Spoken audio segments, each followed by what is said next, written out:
살다 보면 매 순간 크고 작은 선택을 강요받게 됩니다. 그냥 인생 전체가 선택의 순간으로 점철되어 있는 것입니다. 특별히 내 힘으로 감당하기 힘든 위기가 오거나 한 치 앞도 보이지 않는 깜깜한 영적인 안개, 영적인 황무함, 이런 상태에 놓였을 때 우리 마음속에서는 본능적으로 어떤 장치 하나가 분주하게 작동하기 시작합니다. 그게 뭐냐면 계산기입니다. 계산기. 영적인 계산기가 있는데 그게 계속 작동하는 거예요. 내가 이 길을 가면 손해를 보지 않을까? 내가 이만큼 헌신하면 나한테 어떤 유익이 돌아올까? 내가 이 사람을 용서하고 받아주면 내 자존심은 어떻게 될까? 괜찮을까? 머릿속으로 끊임없이 계산기를 두드리게 된다는 것입니다. 인간에게는 본성적으로 안전을 추구하고 실패할 확률을 낮추고 싶은 마음이 다 있기 때문에 그렇습니다. 그러나 많은 경우에 우리의 신앙생활은 다 뭐냐면 이 세상 사람들의 계산법, 세상의 계산을 뛰어넘는 믿음의 모험이더라 하는 것입니다. 기독교 역사를 들여다보면 계산적인 태도를 가지고서 하나님의 역사를 경험한 사람은 아무도 없습니다. 허드슨 테일러라는 그 유명한 선교사가 있습니다. 중국 내지 선교회 CIS, China Inland Mission이라는 CIM이죠. 거기를 세웠던 분인데 지금의 OMF 선교회예요. 제가 거기서 훈련을 받고 해서 이제 거기서 파송될 수 있는 자격도 따고 했었는데 그분이 했던 이야기 중에 뭐가 있었냐면 하나님의 선교, 미시오 데이 이런 말을 한 적이 있었어요. 그게 뭐냐면 선교 내가 하는 거 아니다. 누가 하는 거다? 하나님이 하는 거다. 그러니까 믿음으로 어떻게 하는 거야? 때로는 물론 우리가 이렇게 계산을 전혀 안 할 수는 없겠죠, 그죠? 또 때로는 상황이라든지 이런 현지의 상황이라든지 이런 것들 다 봐야 되지만 때로는 하나님께서 우리를 어떻게 내모실 때가 있다는 거야. 모험을 하도록 뛰어들도록 하실 때가 있다는 거야. 그렇게 뛰어들면 하나님이 어떻게 하신다는 거예요? 책임져 주시더라. 특별히 선교사님들에게 그런 은혜를 하나님이 많이 주시는 것 같아요. 그런 경험들을. 계산하는 사람은 그런 은혜를 경험할 수가 없는 것입니다.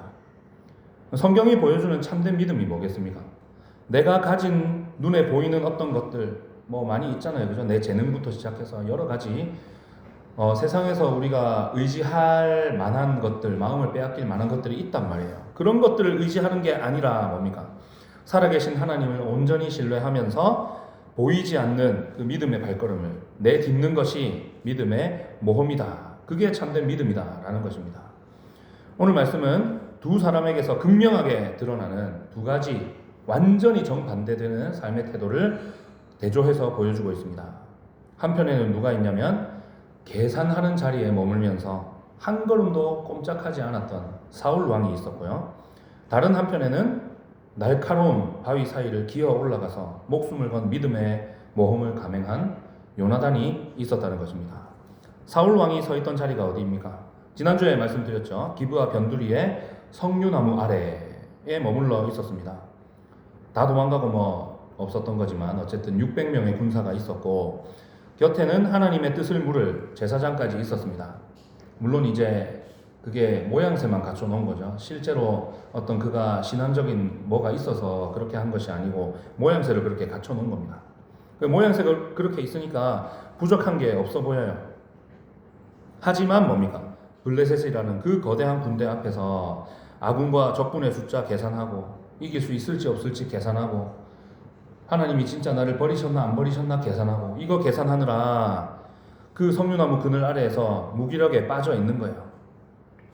계산해보니까 어떻다는 겁니까? 이길 가능성이 0%. 절대 못 이긴다. 절대 못 이긴다. 반면에 요나단이 서 있던 자리는 어디였을까? 지난주에 나눴던 4절에 보니까 험하고 날카로운 바위, 두 바위 사이에 있었죠. 그죠? 그 바위 이름이 뭡니까? 말씀에 나오죠. 뭐란 겁니까?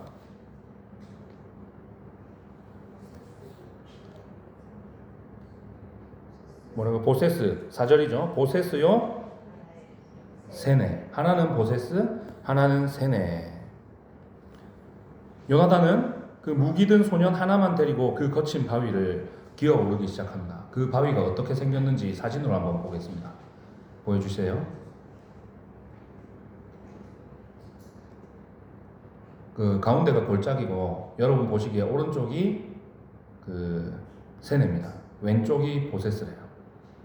그냥 절벽이에요, 절벽. 이름은 바위라고 해놨는데 무슨 바위 돌 하나가 있는 게 아니고 절벽입니다. 저기를 기어 올라가면 블레셋 군사들이 뭐라고 할까요? 비웃는 거예요, 비웃는 거예요. 야, 와봐. 근데 요나단은 참 신기하죠. 블레셋 군사들이 거기를 기어 올라가는 자기를 보고서 자기를 죽이러 뛰어내려오면 하나님 뜻이 아닌 거고, 자기 보고 올라오라고 하면 뭐라고요? 하나님 뜻이라고 하기로 했잖아요. 블레셋 군사들이 그 2명 손으로 이렇게 맨손으로 기어 오르는데 얼마나 가짜고 웃어갔겠어요. 근데 요나단은 이 블레셋 병사들의 조롱을 하나님께서 치라고 하시는 신호로 받아들이기로 한 거예요. 이 험한 바위를 그래서 자기 무기 든 소년 하나만 데리고 이제 기어 오르기 시작하는 겁니다. 그렇게 무모해 보이는 발걸음을 뗄 수 있었던 유일한 이유가 무엇일까? 6절에 뭐라고 했습니까? 여호와의 구원은 사람이 많고 적음에 달리지 아니하였다. 각각 자신의 모습을 정직하게 돌아보기를 바랍니다.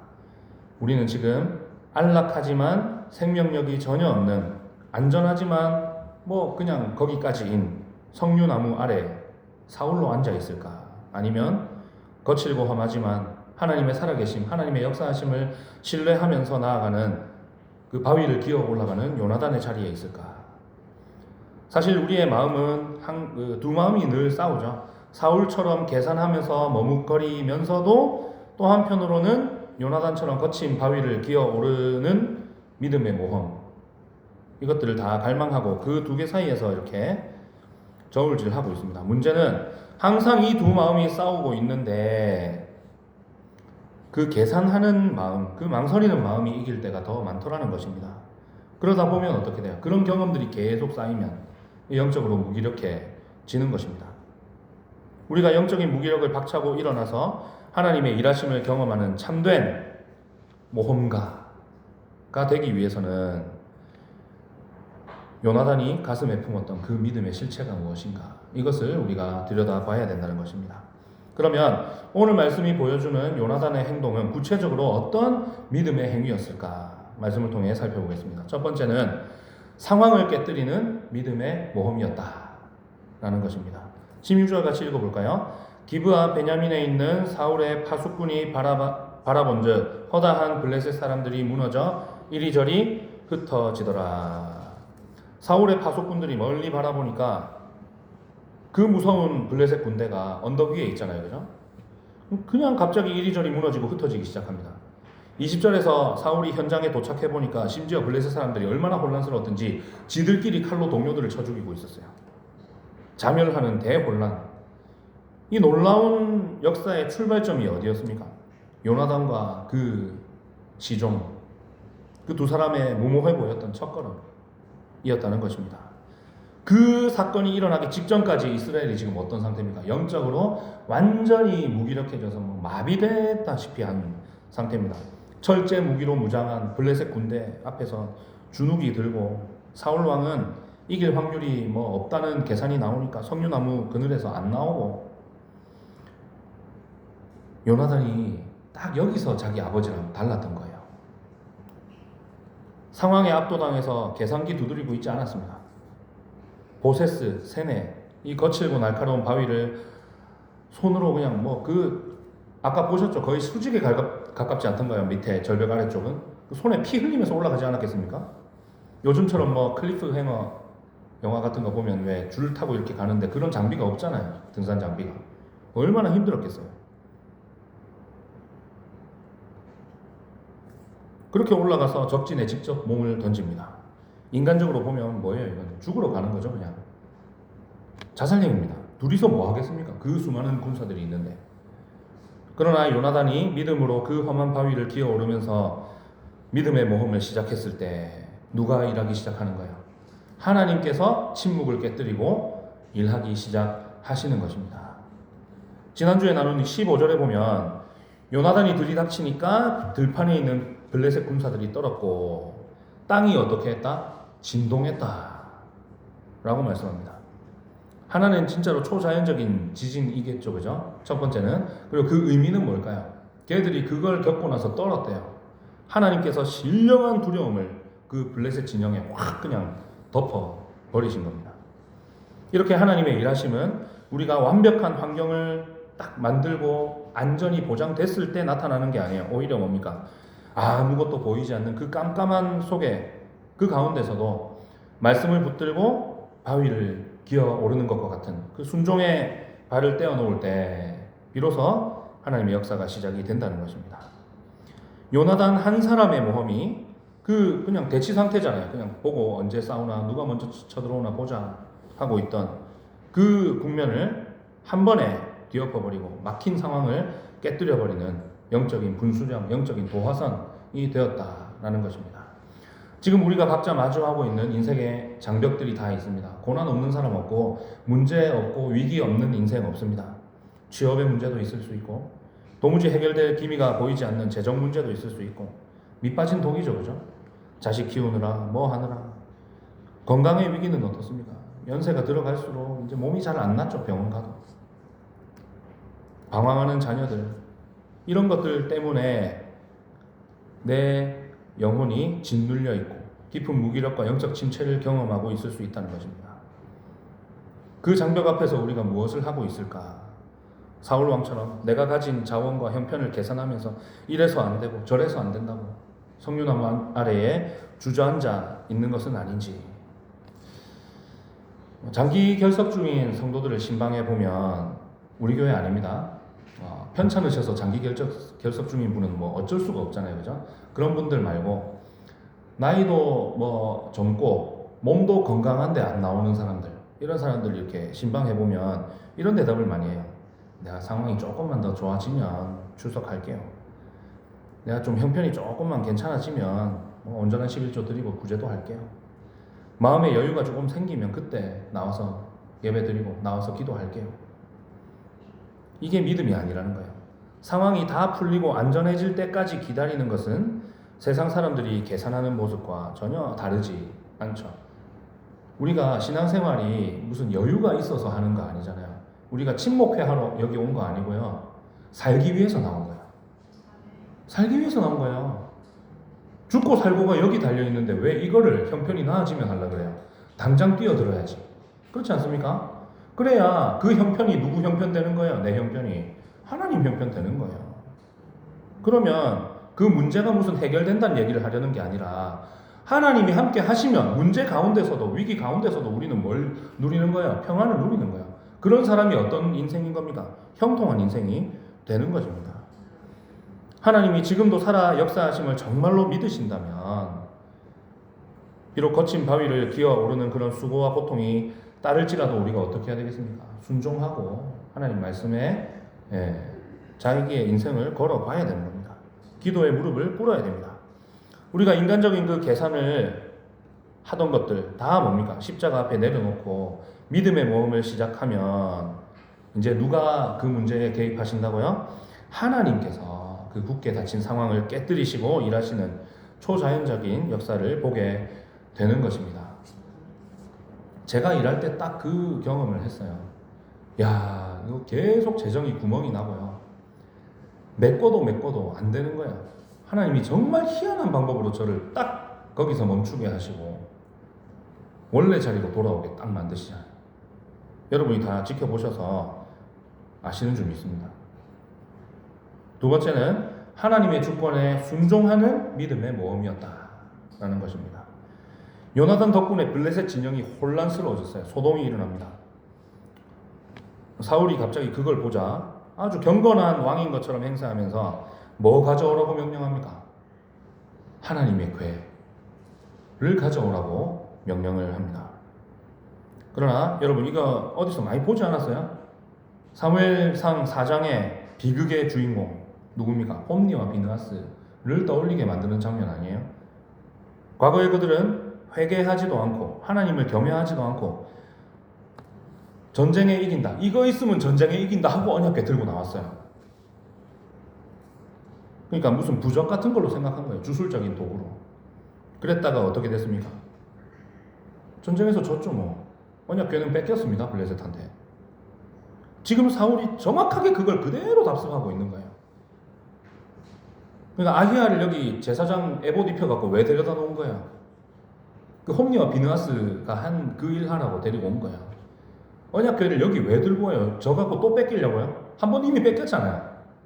뺏겼다가 하나님께서 그래도 이스라엘을 버리지 않으시고 블레셋에 재앙을 내리시니까 블레셋 사람들이 그 돌려보냈잖아요. 왜 그걸 또 들고 나오냐고요.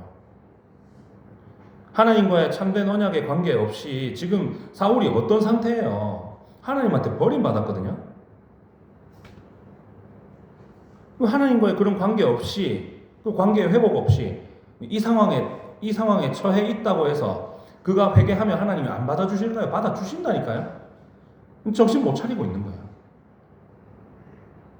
흔들리는 군사들을 통제하고 자신의 무너진 왕권을 지키기 위한 장식품 내지 부적, 상징 이런 걸로 지금 법궤를, 하나님의 언약궤를 도구화하고 있는 것입니다. 사울의 이 위선적이고 가식적인 모습이 19절에서 확실하게 나오는 겁니다. 제사장이 하나님의 뜻을 묻기 위해서 기도 의식을 거행하고 있어요. 그래서 사울이 언약궤 가져오라고 한 거예요. 제사장한테. 제사장이 뭐 기도하는 뭐 의식 뭘 했겠죠, 그죠? 우림과 둠밈이라고 들어보셨습니까? 하나님의 뜻을 묻기 위해서 제사장이 쓰는 도구인데 사무엘이 그걸 가지고 이제 다윗을 찾아내잖아요, 그죠? 그거 갖고 뭔가를 하고 있었어요. 그게 어떤 물건인지는 뭐 그 추측이 뭐 분분합니다. 그거 하고 있는데 블레셋 진영에서 소동이 더 커지는 거예요. 사울이 이때 이제 또 뭘 하냐면 계산을 하기 시작합니다. 야, 이거 보니까 기도하고 응답받을 필요 없이 지금 당장 쳐들어가면 이길 것 같은데? 이런 계산이 딱 서는 거예요. 물론 하나님께서 그걸 이용하셔서 이스라엘에게 승리를 주셨습니다만 사울의 동기는 그건 아니었어요. 오히려 하나님이 누굴 도구로 사용하시는 거예요? 요나단을 사용하시고 사울은 이 자리에서 철저히 지금 외면당하고 있는 겁니다. 그런 사울이 계산기를 딱 두드려 보니까 지금 한가하게 기도나 하고 있을 때가 아니거든요. 기도해야 될 때는 안 하고 뛰쳐나가야 될 때는 기도를 하겠다고. 하여튼 희한해요, 이 사람이. 사울이 마음이 급해지는 겁니다. 그래서 제사장에게 소리치기를 네 손을 거두라. 기도 그만하라는 거예요. 사울에게 기도는 뭡니까? 하나님 뜻을 묻는 행위가 아니에요. 그 앞에 하나님 뜻을 안 물어보고 지멋대로 제사 드렸다가 버림 당했으니까 그 신용하려고 지금 언약궤 가져다 놓은 겁니다. 근데 지금 제사장한테 기도를 중단하라고 외치는 거예요. 기도가 사울한테 아무 의미도 없었던 것입니다. 내 계산대로 확실한 기회가 보이고 내 방법이 더 빨라 보이면 가차없이 그냥 하나님 비키시라 이거예요. 하나님 비키세요. 내가 할게요. 운전대 자기가 딱 잡고.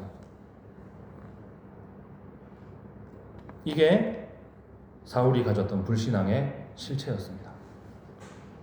오늘 우리의 신앙과 기도는 어떨까요? 이미 내가 답 다 정해놓고 하나님 제가 다 계획 다 세워놨거든요. 이거 도장 찍어주세요. 도장.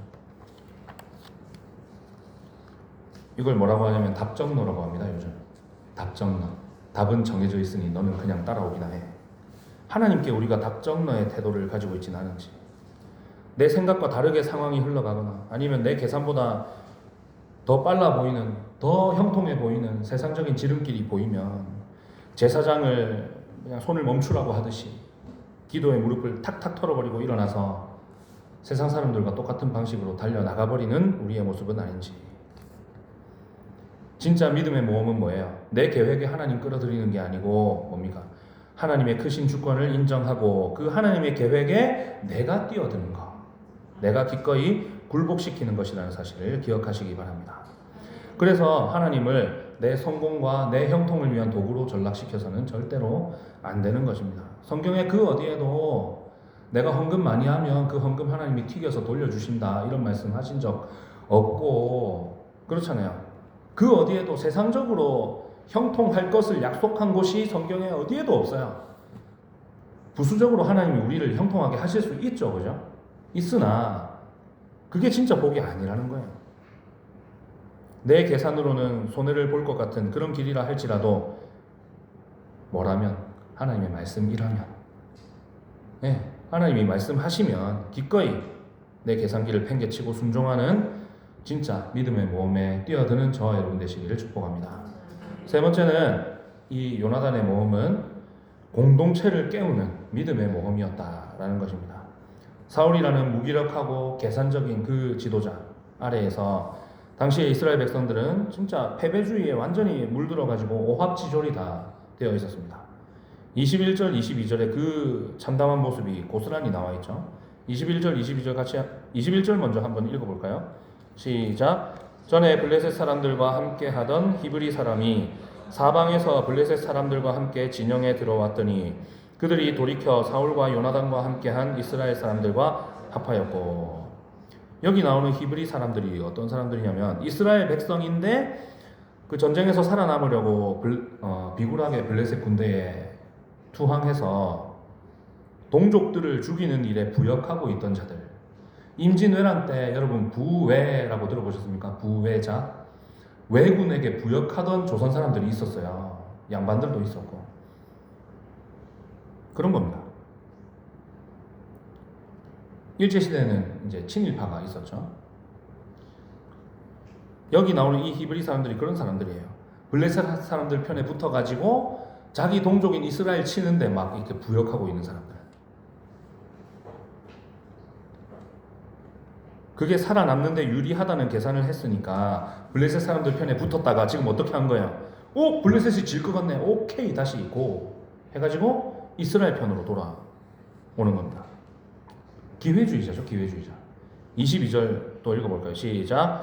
에브라임 산지에 숨었던 이스라엘 모든 사람도 블레셋 사람들이 도망함을 듣고 싸우러 나와서 그들을 추격하였더라.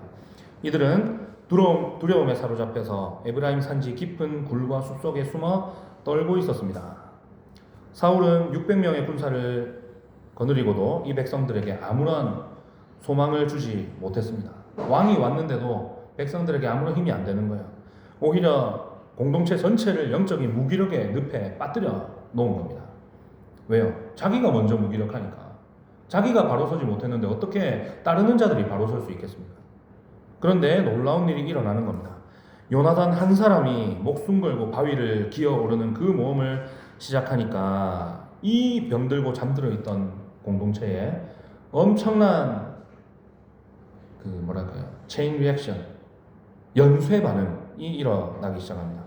블레셋의 군대에서 부역하던 히브리 사람들 회개하고 돌이켜서 이스라엘 군대와 합류합니다.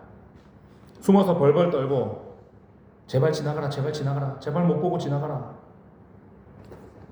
숨어있던 자들이 굴 속에서 뛰쳐나와서 적들을 추격하기 시작합니다. 누구? 몇 사람 때문에요? 딱 한 사람 때문에. 하나님의 언약과 구원 역사, 하나님의 구원 계획을 신뢰하면서 계산기 다 집어 던져버리고 바위를 기어 올라간 요나단 한 사람의 그 모험이 죽어가던 온 이스라엘 공동체를 하나님의 군대로 다시 일으켜 세웠다는 것입니다. 오늘 우리가 살아가는 이 시대 속에서 하나님은 준비된 100만 대군, 엄청난 사람들을 찾으시는 게 아니에요. 완벽한 스펙을 가진 영웅, 이런 걸 원하시는 것도 아닙니다. 어떤 사람 찾으시는 거예요? 딱 한 사람, 공동체를 위해서 먼저 무릎 꿇는 사람. 요즘 이런 말을 듣기가 참 힘들어졌는데 예전에는 그런 말 많이 했거든요. 신앙의 야성, 믿음의 야성 이런 얘기했는데 요즘은 그런 야성이 없다 이런 아쉬움을 표하는 데 많이 쓰더라고요. 그 믿음의 야성을 갖고 교회를 위해서, 공동체를 위해서 무릎 꿇는 그 한 사람 찾으신다는 것입니다. 저와 여러분이 바로 그런 사람 되기를 축복합니다. 혹시 우리는 직분자로, 교회에서 지도자로 여러 가지 일들로 부름 받았으면서도 사울처럼 그냥 살아남기에 급급하고 영적인 게으름에 빠져 있지는 않은지 그런 얘기 많이 하거든요. 요즘은 11조 시대 다 끝났고 목회자들은 이제 1인 목회 시대고, 그러니까 교회에 성도가 100명이 모여도 지금 우리 교회 그 절반이잖아요, 그죠? 그 절반인데 100명이 모여도 성도들이 11조를 제대로 안 하기 때문에 목회자가 부교육자를 더 둘 수가 없다는 거예요. 100명이 모여도. 그래서 이제는 목회자가 혼자 다 하는 시대다. 담임 목사가 혼자 다 하는 시대다 이래가지고 1인 목회 시대다 이런 얘기 많이 하거든요. 교회가 그래서 어렵다. 시대가 악하다. 다음 세대는 소망이 없다. 패배주의적인 계산 뒤에 숨어서 내 가정과 구역과 교회를 무기력하게 방치해두고 있지는 않은지, 내가 먼저 기도의 골방을 지키는 믿음의 모험을 시작해야 됩니다.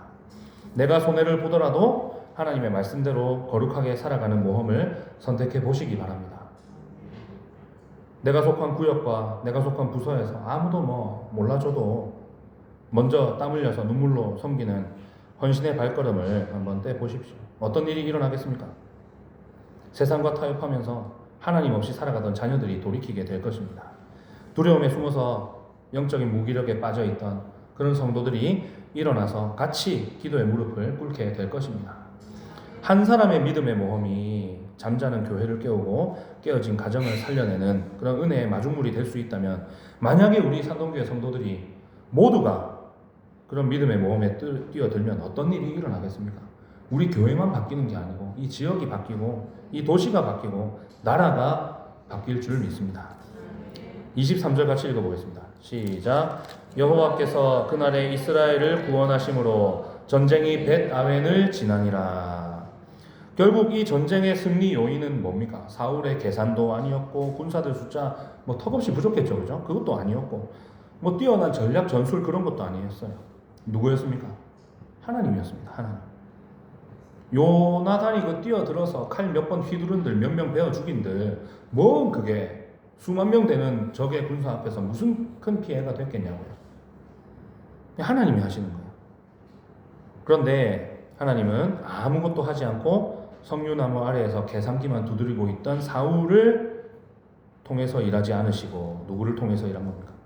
그 험한 바위를 손발로 기어 오르면서 하나님 살아계신 거 그거 하나 믿고 그걸 증명해 보이고자 했던 요나단의 믿음의 모험, 그것을 통로로 삼아서 역사하셨다는 겁니다. 사실 이걸 보면 이 모험이 실제로는 모험일까? 실제로는 모험이 아니죠. 어떤 점에서 그렇습니까? 적을 향해서 머리를 들었지만 요나단이 누구를 향해서? 하나님을 향해서는 머리를 납작 숙인 거예요. 제가 정말 찰떡 비우더라고요. 그 금요철야를 수영로교회로 갔더니 이규현 목사님이 그 말씀 딱 하시더라고요. 딱 하나님한테 엎드리면 어떤 일이 일어날까? 나를 공격하는 적의 모든 화살과 돌멩이가 내 머리 위로 그냥 휙휙 다 지나가 버린다는 것입니다. 따라서 하나님께 엎드리는 일은 결국 뭡니까? 하나님께로 피하는 일이고, 이것이야말로 우리에게 가장 안전하고 가장 유익한 일인 줄 믿으시기 바랍니다. 우리의 가정과 일터 그리고 무너져가는 교회를 다시 살리실 분은 오직 살아계신 하나님 뿐입니다. 더 이상 안전해 보이지만 아무런 능력도 없는 계산하는 자리에 머물러 있지 마시기를 축복합니다. 지금까지 꽉 쥐고 있던, 그러나 실제로는 아무 쓸모 없었던 그 계산, 이제 십자가 앞에 과감하게 내려놓으시기 바랍니다. 거칠고 험한 바위를 기어오르는 고난을 통과할지라도 하나님의 구원을 신뢰하면서 그 바위 사이로 나아가는 믿음의 모험을 선택하시기를 축복합니다. 오늘 말씀을 기억하면서 계산하던 자리에서 떨쳐 일어나서 순종과 믿음의 모험을 선택함으로 삶의 모든 순간마다 하나님의 정말 초자연적인 놀라운 그 구원의 역사를 경험하고 또 잠자던 공동체가 살아나는 기적의 도구로 쓰임받는 저와 여러분이 되시기를 주님의 이름으로 축복합니다. 기도하겠습니다.